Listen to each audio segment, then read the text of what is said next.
श्री शिवाय नमस्तुभ्यम हर हर महादेव। महाराष्ट्र राज्य के जलगांव जिले के 40 गांव में गुरुजी पंडित प्रदीप मिश्रा जी द्वारा श्री प्रभु श्री राम शिव महापुराण कथा शुरू हो गई है और आज 19 जनवरी 2024 मतलब चौथे दिन की कथा पूर्ण हो चुकी है। यह 5 दिवसीय शिव महापुराण कथा है जो कि 16 से 20 जनवरी 2024 तक आस्था और यूट्यूब के माध्यम से देखी जा सकती है। आज की कथा बहुत अधिक रोचक जानकारियों से भरपूर थी, जिसमें गुरुजी ने कुछ रोचक पत्र पढ़े हैं, कुछ उपयोगी जानकारियां दी हैं और कुछ विशेष उपाय बताए हैं। आज 19 जनवरी श्री राम शिव महापुराण कथा में गुरुजी ने कुल 14 उपाय पत्र और उपयोगी जानकारी दी है। सभी की जानकारी हम आपको इस वीडियो के माध्यम से दे देंगे। अगर किन्हीं कारणवश आपने आज की कथा नहीं सुन पाई है तो पूरी कथा का रास्ता तो आपको इस छोटे से वीडियो से प्राप्त होने वाला है।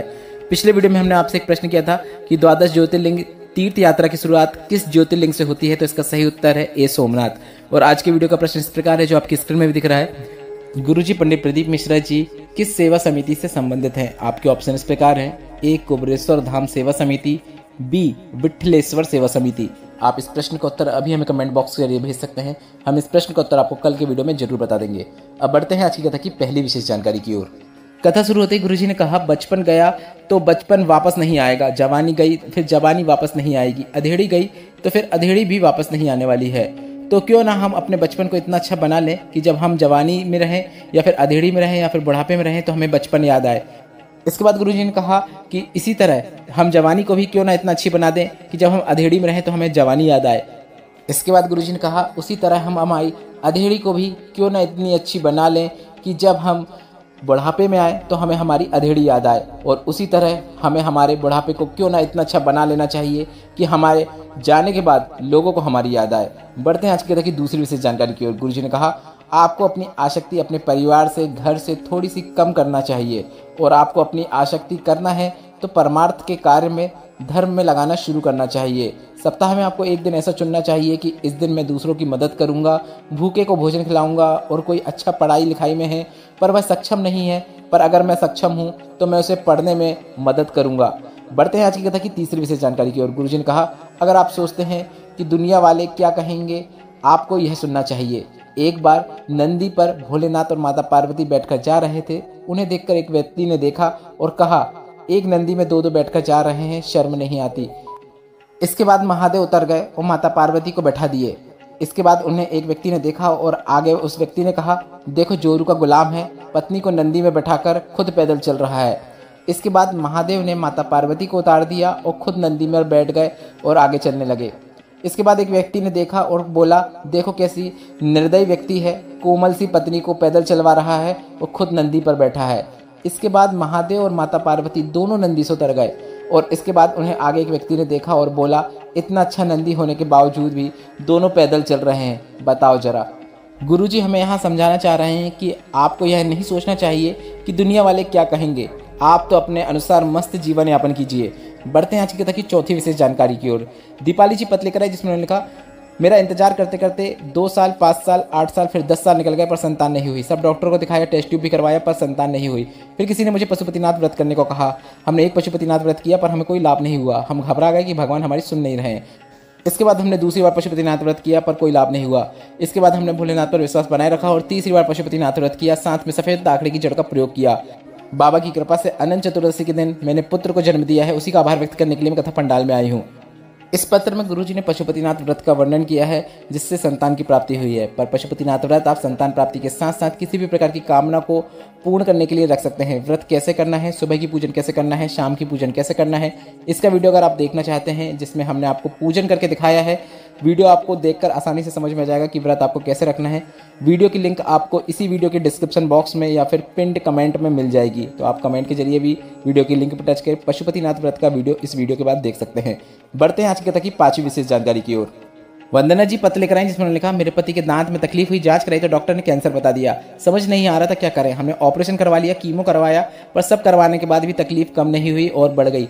तकलीफ बढ़ती देख मेरी पोती ने मुझे कहा कि शिव महापुराण कथा टीवी में आती है, आप वह सुनो और दादाजी को भी सुनाओ। मैंने शिव महापुराण कथा सुनी जिसमें आपने पशुपतिनाथ व्रत का वर्णन किया था। मैंने वह व्रत करने का मन में ठान लिया। शिव जी पर चढ़े हुए जल और बेलपत्र को लाकर उनके पास रखती पर उन्हें दे नहीं पाती क्योंकि डॉक्टर ने मना किया था। थोड़ा थोड़ा मात्रा में जल देना शुरू किया और शिवलिंग पर चढ़ा हुआ जल उनके शरीर में लगा देती। सिहोर से रुद्राक्ष बुलवाकर उसका जल उन्हें देना शुरू किया। मेरे पति अब ठीक हो गए हैं, बाबा ने संभाल लिया है, उसी का आभार व्यक्त करने के लिए कथा पंडाल में आई हूँ। बढ़ते हैं आज की तक की छठवीं विशेष जानकारी की ओर। गुरुजी ने कहा, सबसे पहली बारात किसकी निकली थी? सबसे पहला बारात का जो चलन था वह देवादिदेव महादेव की शादी से शुरू हुआ था। कभी किसी ने देवी देवताओं की बारात नहीं निकाली थी, न देवी देवताओं की बारात निकली थी। दुनिया में, संसार में, ब्रह्मांड में सबसे पहली बारात देवादिदेव महादेव की ही निकली थी, जिसको देखकर लोगों ने इस चलन को आगे बढ़ाया है। इसके बाद गुरुजी ने बताया कि इसके बाद राम जी की बारात निकली, कृष्ण जी की बारात निकली, शालिग्राम भगवान की भी बारात निकली और अब तुम्हारे बच्चों की भी बारात निकलती है। बढ़ते हैं आज की कथा की सातवीं विशेष जानकारी की ओर। प्रतिमा जी पत्र लेकर आई जिसमें उन्होंने लिखा, 7 साल की छोटी सी बच्ची के गले में 2 बड़ी बड़ी गांठ हो गई थी और डॉक्टर के अनुसार गांठ साधारण नहीं थी। इसका ऑपरेशन होगा, उसके बाद ऑपरेशन के बाद जो गांठ होगी उसे मुंबई भेजा जाएगा और रिपोर्ट आएगी।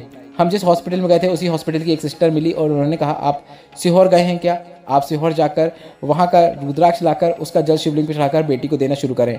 15 दिन ऐसा करके देखिए, इसके बाद तो आपको ऑपरेशन करवाना ही है। हमने ऐसा ही किया, सीहोर जाकर रुद्राक्ष लेकर आ गए, कंकर रूपी शंकर का पूजन किया, रुद्राक्ष लेने के बाद बाबा से कामना की और शिवलिंग पर जल चढ़ाकर रुद्राक्ष का वह जल श्री शिवाय नमस्तुभ्यं हम बोलते हुए बच्ची को दे देते। बच्ची को जल पिलाते, बेलपत्र खिलाते और बच्ची की दोनों गांठें धीरे धीरे करके गायब हो गई। बच्ची अब पूरी तरीके से ठीक है। उसी का आभार व्यक्त करने के लिए कथा पंडाल में आए हैं। बढ़ते हैं आज की तक की 8वीं विशेष जानकारी की ओर। रंजना जी पत्र लेकर आए जिसमें लिखा, मेरे बेटे की 12वीं परीक्षा पास होने के बाद उसने गवर्नमेंट एग्जाम की तैयारियां करना शुरू किया, पर बेटा 1-2 नंबर से रह जाता था। लोग कहते थे कि 12वीं के बाद गवर्नमेंट जॉब नहीं लगती है, थोड़ा और पढ़ाई कर लो। पर मेरा बेटा कहता, सीहोर वाला महाराज कहता है, अगर आप जल चढ़ाते हैं, बाबा पर विश्वास रखते हैं, पूरी मेहनत से पढ़ाई करते हैं तो सफलता जरूर प्राप्त होती है। मेरा बेटा रोज शिवलिंग पर जल चढ़ाता और साथ ही सीहोर में होने वाली कावड़ यात्रा में वह शामिल हुआ और आपके साथ कावड़ में चला और शिवलिंग पर जल चढ़ाकर उसने अपनी कामना कर ली कि अगर मैं इस बार सफल नहीं हुआ तो अगली बार से कोई भी एग्जाम नहीं दूंगा। और मेरा बेटा CISF में सिलेक्ट हो गया है, नौकरी कर रहा है। उसी का आभार व्यक्त करने के लिए मैं कथा पंडाल में आई हूँ। बढ़ते हैं आज की कथा की 9वीं विशेष जानकारी की ओर। सरिता जी पत्र लेकर आई जिसमें उन्होंने लिखा, मेरे 2 बेटे हैं, वो दोनों बेटे एग्जाम देते थे पर उनका कहीं पर भी चयन नहीं हो पाता था, वह नौकरी में सफल नहीं हो पाते थे। मेरे बेटों ने आपकी शिव महापुराण कथा सुनना शुरू किया और मुझसे कहते, माँ जब सीहोर वाला महाराज कहते हैं कि भोलेनाथ के भरोसे मेहनत करो, बाबा जरूर सुनता है। और मैंने भी कामना कर ली, जब मेरे बेटों की नौकरी लग जाएगी तो मैं कथा पंडाल में बैठकर कथा सुनूंगी। बाबा की कृपा से मेरे एक बेटे की आर्मी में और एक बेटे की BSF में नौकरी लग गई है। उसी का आभार व्यक्त करने के लिए मैं कथा पंडाल में आई हूँ। बढ़ते हैं आज की तक की 10वीं विशेष जानकारी की ओर। गुरुजी पंडित प्रदीप मिश्रा जी ने आगामी 5 कथाओं की जानकारी दी है जो कि इस प्रकार है। गुरुजी की अगली कथा 27 जनवरी से 2 फरवरी 2024 तक 7 दिवसीय शिव महापुराण कथा होगी जो कि वनी यवतमाल महाराष्ट्र में होगी। उसके बाद अगली कथा 5 फरवरी से 9 फरवरी जमशेदपुर झारखंड में होने वाली है। उसके बाद अगली कथा 14 फरवरी से 20 फरवरी तक कुशीनगर उत्तर प्रदेश में होने वाली है। इसके बाद गुरुजी की अगली कथा 25 फरवरी से 2 मार्च तक सिरसा तारा बाबा की कुटिया हरियाणा में होगी। उसके बाद गुरुजी की अगली कथा जो है वह 7 मार्च से 13 मार्च तक गुरुजी ने कहा आपके मायके कुबरेश्वर धाम सीहोर में होने वाली है। गुरुजी ने इसलिए ऐसा कहा क्योंकि गुरुजी कहते हैं हम सभी को जीजी और सबको जीजा कहते हैं और आपका सीहोर मायका है। और 7 मार्च से 13 मार्च तक कथा जो होगी वह शिवरात्रि के अवसर पर, रुद्राक्ष महोत्सव के अवसर पर सीहोर कुबरेश्वर धाम में होने वाली है। बढ़ते हैं आज की कथा की 11वीं से जानकारी की और। जाह्नवी जी पत्र लेकर आई जिसमें लिखा, मेरी बड़ी बहन का एक वॉल्व खराब हो गया था, इसके बाद उसका ऑपरेशन करवा दिया गया। दूसरा वॉल्व का ऑपरेशन की बारी आई जिसमें 40 लाख का खर्चा बताया। फिर मैंने किसी के कहने पर शिवलिंग पर जल चढ़ाने को कहा, वह मैंने करना शुरू किया। जल चढ़ाकर बहन को देना शुरू किया। हमने ऐसा करते कुछ दिन किया और उसके बाद बहन धीरे धीरे ठीक होने लगी। ऑपरेशन की जरूरत नहीं आई, उसका वॉल्व कार्य करने लगा। बहन अब पूरी तरीके से ठीक है। उसी का आभार व्यक्त करने के लिए मैं कथा पंडाल में आई हूँ।